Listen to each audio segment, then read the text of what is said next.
What's up? Welcome back to Tomboy Official. This is officially gonna be a complete spoiler. If you haven't seen the L Word and you plan on watching it and you don't want to know anything about it, I would just say just don't listen to any of this, because there's no way for me to talk about it without talking about it. So here we go. I don't even know where to start, honestly.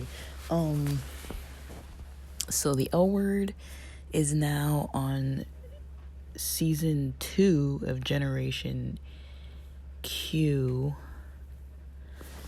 Let me see, how many seasons did the original have? I think it had like 9 seasons or something. I gotta look this up. I really gotta look this up. So, bear with me, please.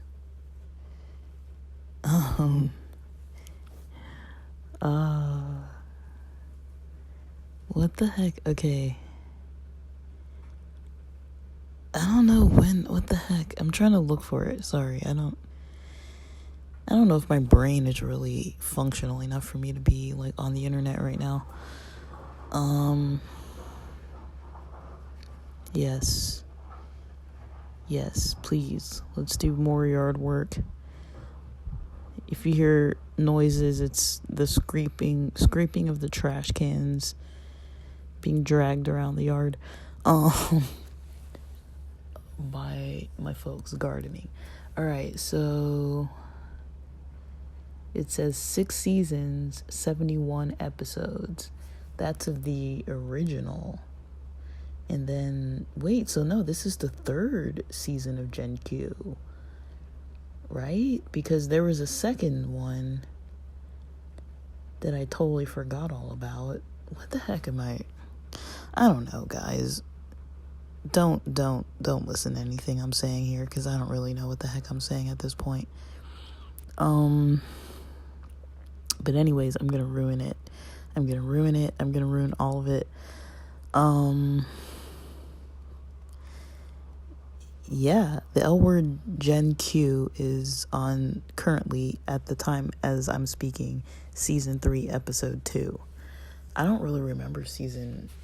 Oh, I do. Yeah, season 2. Angie is dating. Okay. Okay. Well, season. I don't even know what to call it anymore. Because to me it's kind of all the L Word, so I'm just really confused by it. But basically, for people who don't know, the L Word was running for like multiple years, and then it just like stopped. Like they just ended the series, and then all of a sudden Generation Q came out. One thing that I am very shocked by, like incredibly shocked at, is that it's probably their longest running, most popular lesbian based show. I know Queer as Folk, I think that was the first one I watched, the first gay show I watched, like, as a series. I mean, I guess Queer Eye maybe too. I think maybe Queer Eye was the first. I don't know. I used to watch Bravo a lot, and I feel like almost every show on there had like a lot of queer representation. I don't know if it was if they said that, or if it was just kind of like when you watch it, you're kind of like, all these shows have gay people, but this was like way back in the day. And then like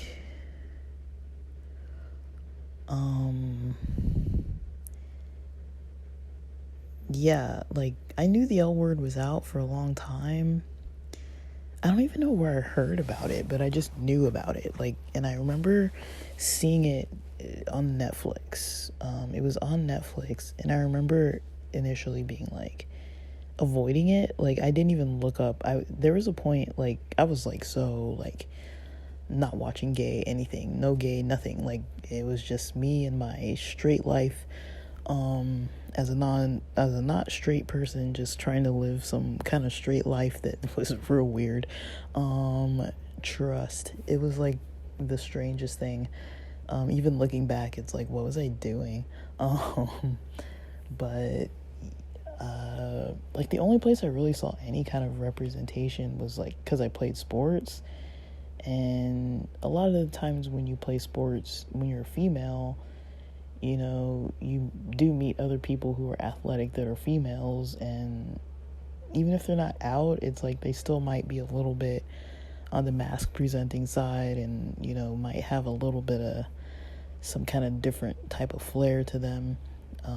They're not like high femme type of people a lot of times. And so that was kind of just where I would vibe. And but yeah, I remember knowing about the L Word and not really wanting to touch the show. Like, I was like, so I don't know what I thought, but I was so like, not against it, that's not the word, I just avoided it actively. Like, I was like, I don't know why. Maybe I didn't want to know what the show was going to be, but I mean, I'd heard about the show, I'd heard about the L Word, I knew about it. And sometime when I was living in San Diego, I started watching the L Word, and I started watching a lot of queer content, probably near when I was living in La Mesa. I don't remember if I was watching this specific show before that, but anyways, I had started watching the show. It was already, I want to say it was already done when I started watching it. Like, it was already, all the seasons were finished, maybe. I really don't remember. Like, this is like years, like, guys, this is like years ago, when the only shows out were really the L Word and the previous Queer as Folk.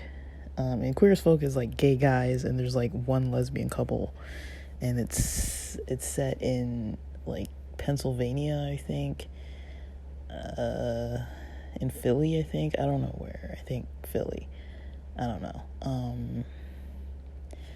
I think it's all Caucasian people, as far as I remember. The entire cast was Caucasian people. And then when the L Word came out, you know, well, not when it came out, but when I started watching it, like, I was already like, okay, cool, it's based in LA, so that's familiar already. Like, we're not going to be based somewhere that I don't really know what the deal is, the culture and everything. I mean, they based it in LA, so I was like, chill, you know, like, cool. Like, they would eat at like Real Food Daily. I remember Real Food Daily was like in one of the episodes, and I was like, yeah, been there, good food. But I always love LA shows, like, you know, LA has my heart like forever. I always love LA shows,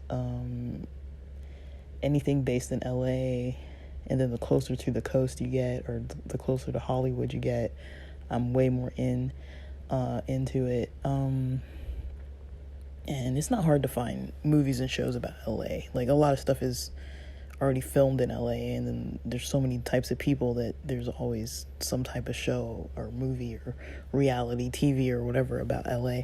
So I started watching that, and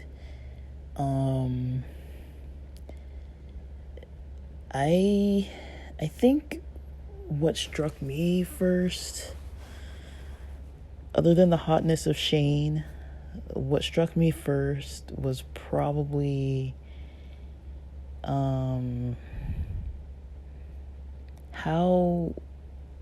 I don't want to say together, that's not maybe accurate, but how the lives of the people were portrayed as people living in LA with the age range they were supposed to be. Like, it was kind of like a almost like a fantasy land. Like, because usually in LA, in all honesty, when you're like in your mid to late 20s, like unless you went into like engineering or something, you're usually not going to own a house. Now I would say the current generation Q, with Finley's lifestyle, that is kind of more what I would say is accurate. How she was like, yeah, like I'm sharing a 1-bedroom apartment in Koreatown with 4 other girls. Like that is more like, all right, when you're like in your early career stages, that's probably likely what your life is going to be more like in LA, is you're going to be sharing a space with a bunch of people. That's very, very likely. Unless you live like far, like past the valley or in the IE or like whatever. But yeah, that was the first thing that struck me was, I mean, Shane's lifestyle was a little bit mysterious. Like you didn't really know what Shane was like up to a lot. Like there wasn't a lot of revealing of like her home life or like what she was doing, but you always saw her like out and about. Like you never really saw too much in the beginning. The first series of the L Word, you never really saw much of Shane at home or anything. I mean, she'd be banging people all over town, but you never really saw too much of her life. You saw more like her working or hanging out with friends and stuff. And she was a very self-made person, so you see her come out in Gen Q as like she's kind of the shit by Gen Q, but in the first series, she was kind of like probably a more relatable character as far as the age ranges are portraying. She was kind of younger, I guess. I'm assuming Bet and Tina are probably older. They had a house, a kid together, a lot of relationship drama. But the people they tended to date were like high professional people with like houses, cars, like maybe families in some cases. Alice was kind of like in the middle. So Alice, I think, was another kind of self-made person, but she did have like family, kind of like, maybe not local, but there was like family around. Dana was a pro athlete. I mean, none of these guys were 40 yet, because I remember the episode where Shane turned 40, and Shane was younger than a lot of them. Jenny was coming from the Midwest, with her straight male partner initially to LA, and I think kind of realized when she didn't have him as the breadwinner and main person supporting her, she rented out the back garage or shed type studio, and I think at one point her and Shane were renting the main house together, and then they rented out that back studio to that creeper perv filmmaker guy, who maybe initially meant well but took it way too far.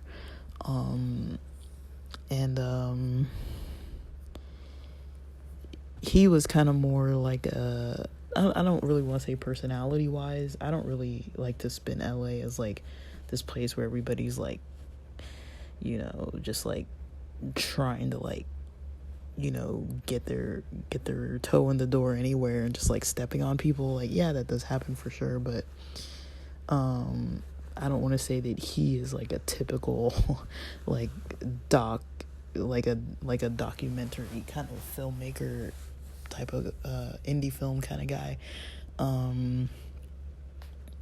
But yeah, I've never really met anybody like that necessarily, to tell you the truth, that I could really say that there's people that are like that are not really in a good place.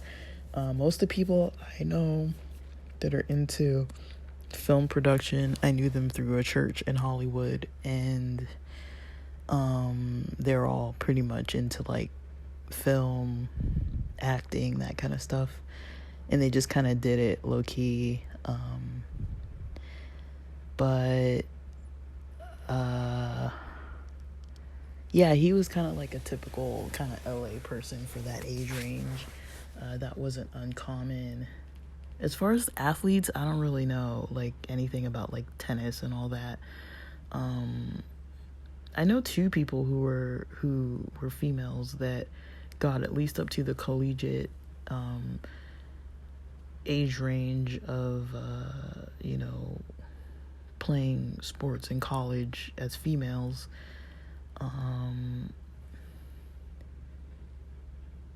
And one was in LA, kind of like Rancho Cucamonga area, and the other, I don't remember. I know she went to USC, but I don't know. I don't think she's from LA. But yeah, I'm trying to think. The people who were kind of more of, to my opinion, an accurate portrayal of someone in their maybe mid to late 20s in LA. Yeah, probably that filmmaker guy, Shane, maybe Alice a little bit. They seem to kind of have a more like realistic lifestyle. What was Alice doing? I can't remember what her job was before she had the chart. I can't remember what she was doing, but I remember her and that trans dude, Max. Max was kind of also a little bit kind of in that same boat as of like somebody who moved from like the Midwest or somewhere and just came to LA to try to make it. And he met Jenny, and Jenny started eventually like working at like stores and had some trouble making rent on occasion. Like I remember the roommates were, when she was kind of having a bit of a breakdown, the roommates were kind of like, yeah, you're gonna be able to like afford it, or like what's up, like that kind of thing. So yeah, I would say some of the characters, but I did notice kind of a bit with like Bet, with Tina, with Tasha was in the army. Poppy was there for like a little bit. She was kind of like East LA. So was Tasha. Tasha was kind of more like, I don't know specifically if she lived in East LA. I can't remember where she lived, but they mentioned like the route that she took to drive and everything. But she was active military. And this was like way back before you could even be gay in the military. This was like don't ask, don't tell kind of days. Like, so when her and Alice started dating, and Alice was just openly out, and then Tasha wasn't, and Tasha was a black character, and Bet is half black, half white. And then you see Bet's father for some couple episodes, and then the sister, I think Bet's sister was black. I think they had the same dad. I can't remember if they had the same mom. I don't remember if she was biracial or if she was only black. Kit. I don't remember, but yeah, like Kit was kind of, I think she was kind of, so she was younger than Bet, but she was a little older than a lot of the other people, and eventually ends up going from, maybe like someone who was struggling with addiction to, I believe it was alcohol, and maybe working odd jobs. I don't know. Like she's a musician, singer, and then she started dating that other guy who kind of had his little studio apartment, who was a musician as well, but he was younger. He was like 30 and she was older than him. So I don't really know. The age ranges to me are a little bit confusing, but yeah, I think some of it was an accurate portrayal of some people, maybe age range wise, job type wise, of like what you'd actually see in LA. But there was still that kind of like portrayal of like how people can get a little sucked into the glam stuff and get a little used by producers and things like that. Like there was definitely that. Like I'm not gonna talk about all the characters. I don't even remember them. That the stories are so involved. It's like I don't even remember.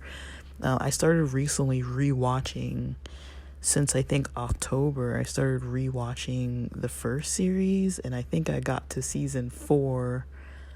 And then Gen Q season 3 started again. So then I got a Showtime free trial of the app so I can watch it in good quality as it comes out.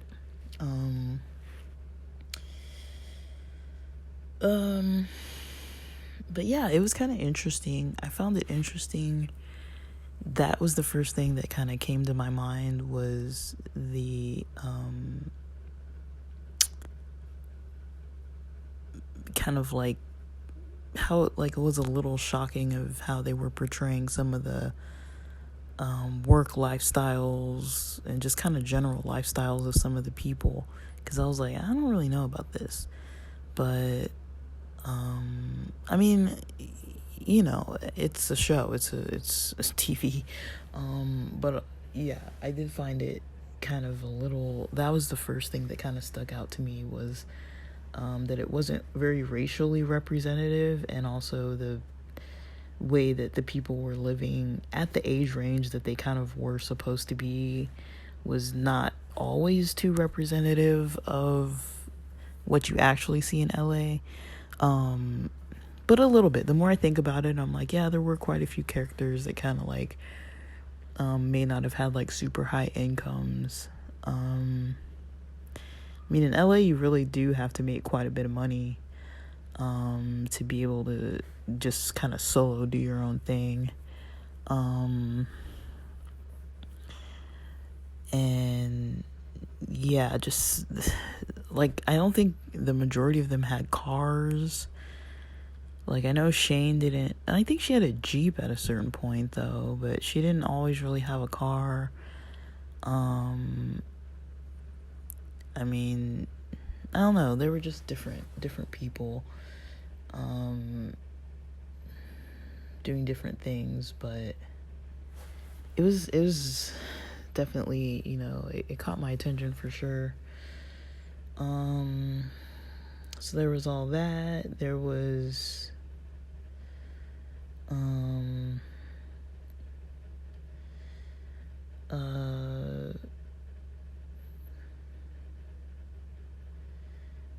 let me see what else. So yeah, those were the first things that caught my attention. But if we start talking about kind of what is going on with the current season or series, I don't know what to call it, the current series of Generation Q, I would say they got the ethnic representation down, for sure. That looks a lot better. I feel like they kind of got the job kind of like career path representation kind of more flushed out. I think they got the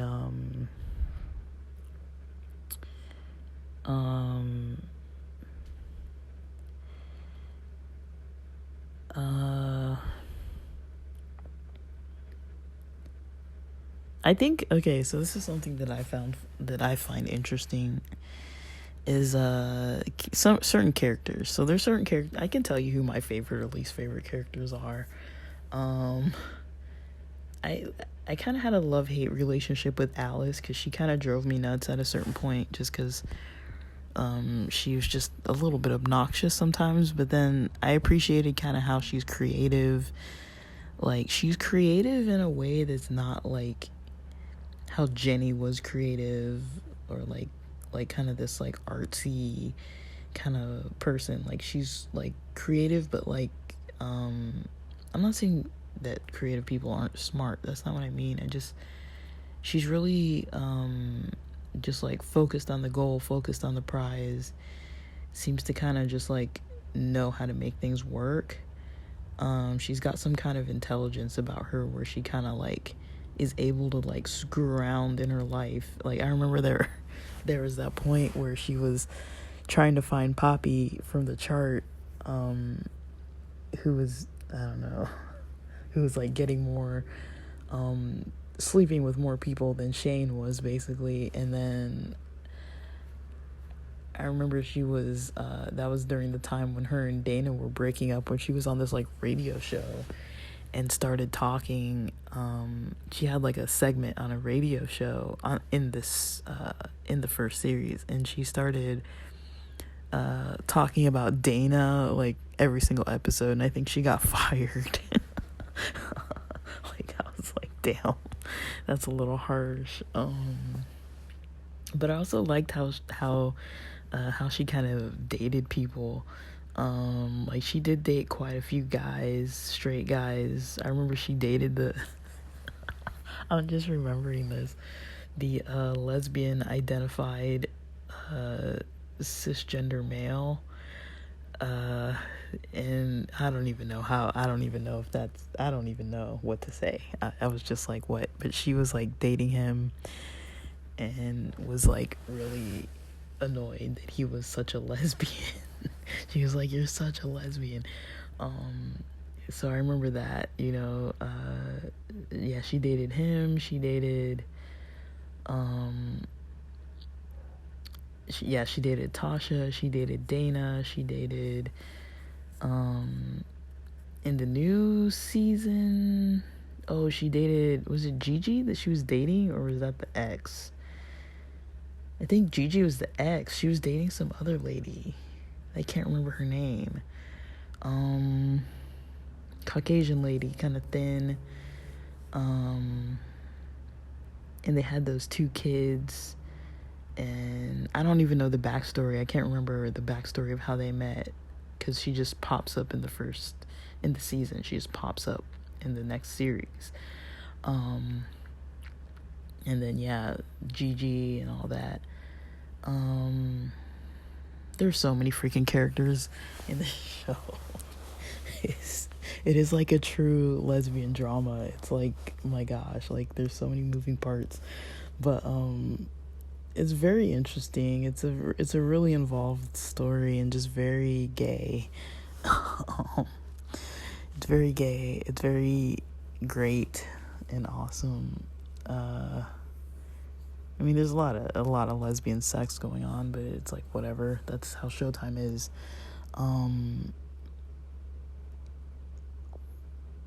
One thing I'm trying to think, like, if I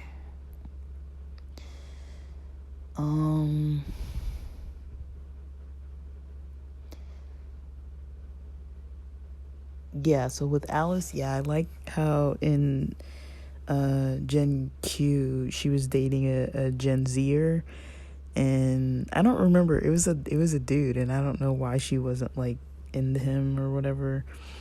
I like Shane with the trans lady, Tess. That's pretty dope. But Shane's starting to kind of get a little antsy with the whole thing, and a bit seeming like she's gonna venture out. And I can't remember who called her out on that. I think it was Alice that was like, I see you kind of squirming, like, freaking, flirting with other women and stuff. Like, that's kind of how Shane is. Like, once she gets a little settled, she starts flirting outside of that relationship. I don't know why Shane gets into monogamous relationships.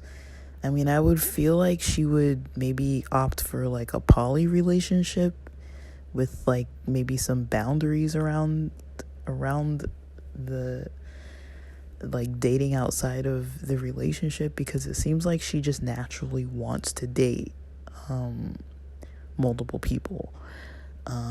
Like she's loyal friend, loyal to her partners, but you know, she kind of gets a little caught up with other women on a very regular basis, and she attracts people to her. And so that's another part of it, is like she's not even initiating. Everyone else can be initiating stuff, and she's not even trying to initiate, and things are going wrong.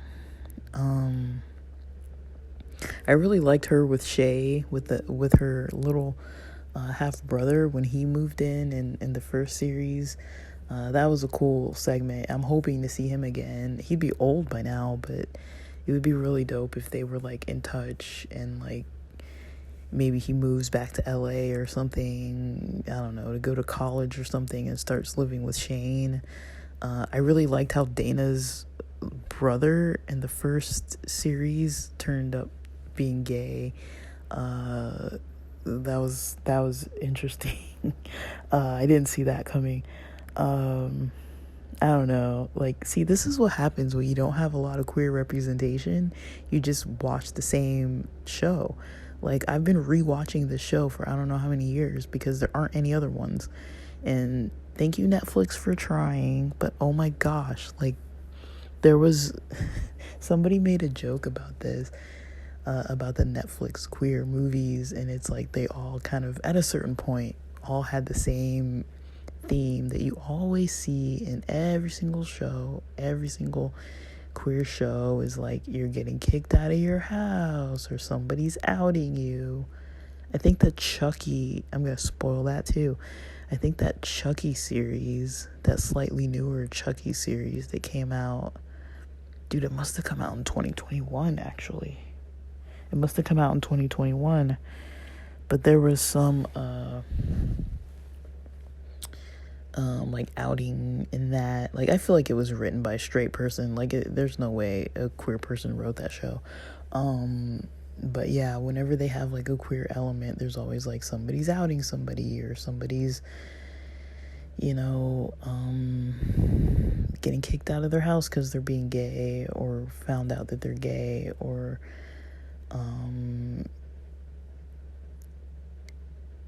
it really focuses on the discrimination a lot. Like, you don't really see a lot of shows like Queer as Folk or like The L Word, where it's like, you know, the queer people just living their freaking lives in the middle of society just like everybody else. And then the queer stuff that does come up, yeah, I mean, it gets handled, but it's not like the focus of the story is the homophobia.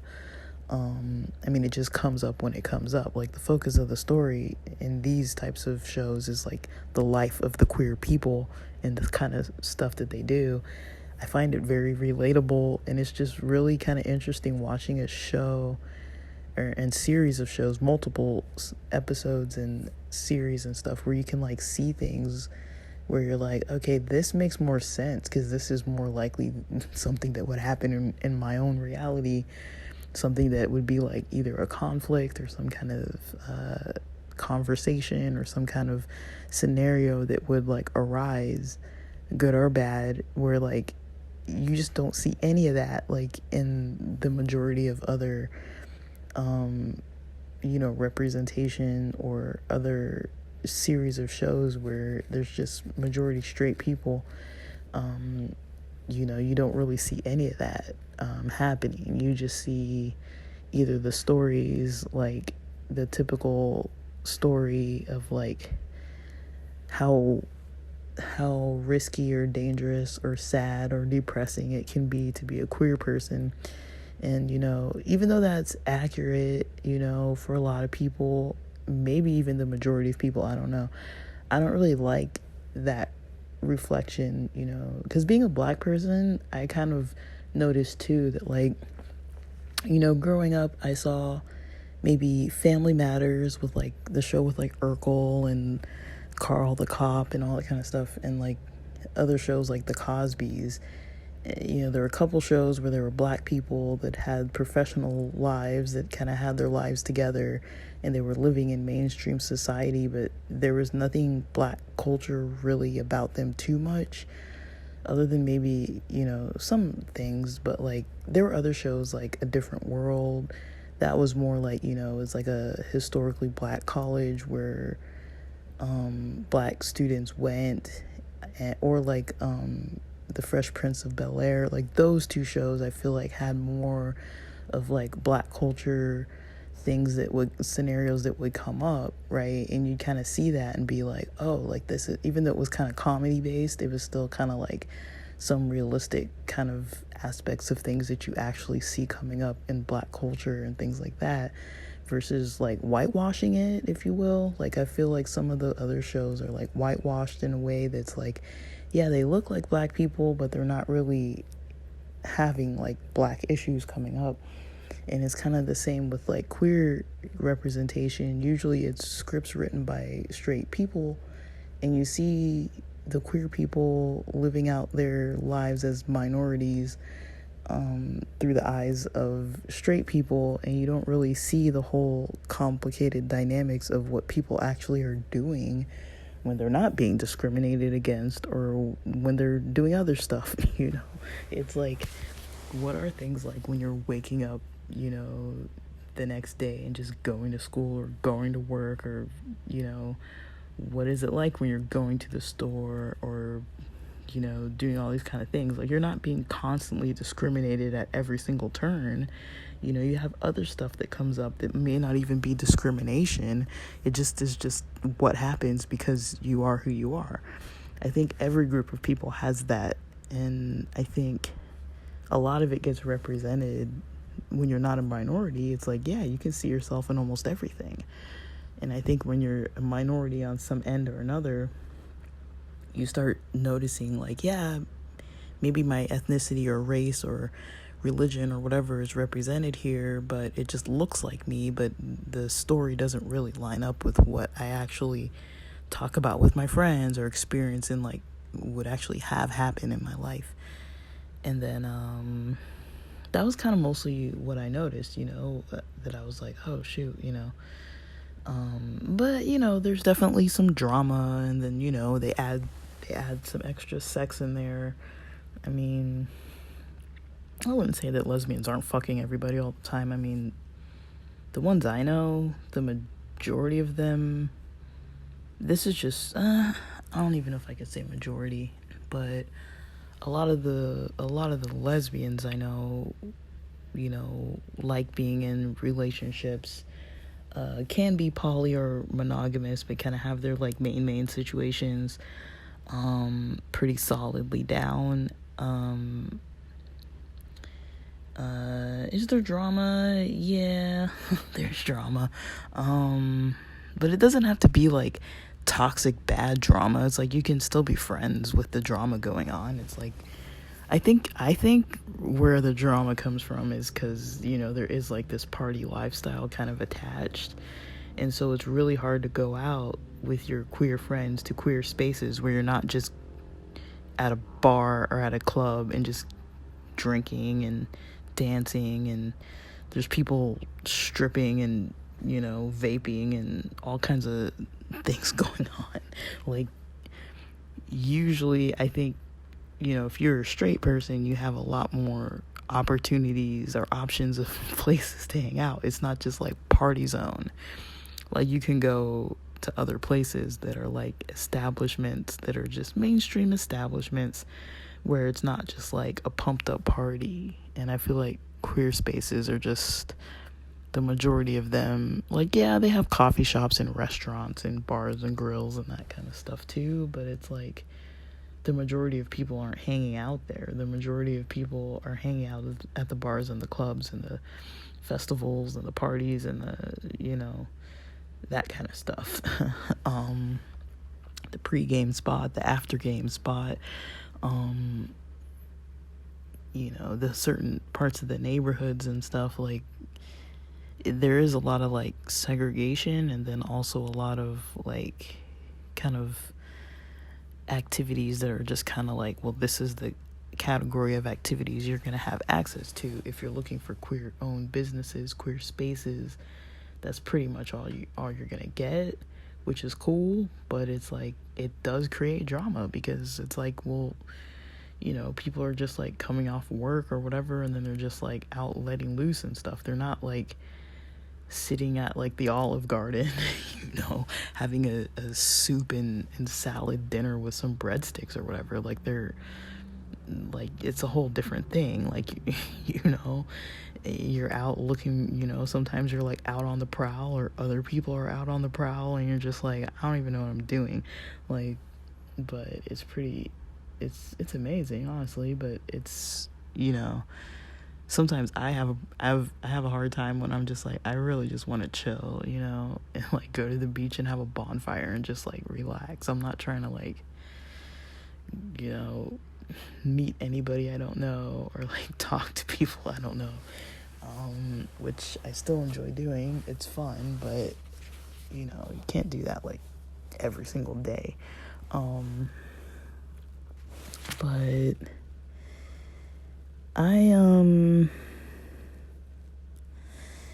dude, I'm waiting for my freaking dinner to be delivered. It's probably here. If it's here, I'm gonna continue this conversation. It looks like it got here. Alright, so I think it got here. So I'm gonna continue this conversation at a later time. I'm gonna just keep just talking about the L Word. I got no real direction with this, guys, but I have fun talking about the show because it's one of my favorite series of shows, and you can probably tell in my voice, I'm literally smiling. This show is it's so stupid. I love it though. But if you haven't watched it, I strongly recommend it. I mean, the only thing I would really say is, you know, if you aren't a queer community person, just take caution that, you know, it is a show, it is Hollywood, it is, you know, sensationalized, you know, and there's a lot of gay sex in it. So if you're not used to seeing a lot of lesbians banging everybody, it might take some getting used to, but I don't know. I don't know. Sometimes I skip it, you know, just because I'm like, fuck, just like get on with the story. Like, I'm not really here for this right now, you know, like, but I don't know. Some people are into it, some people aren't. I'm not like not into it. I just couldn't care less, you know. But of course, it's on Showtime for a reason, which is great. So give it a watch.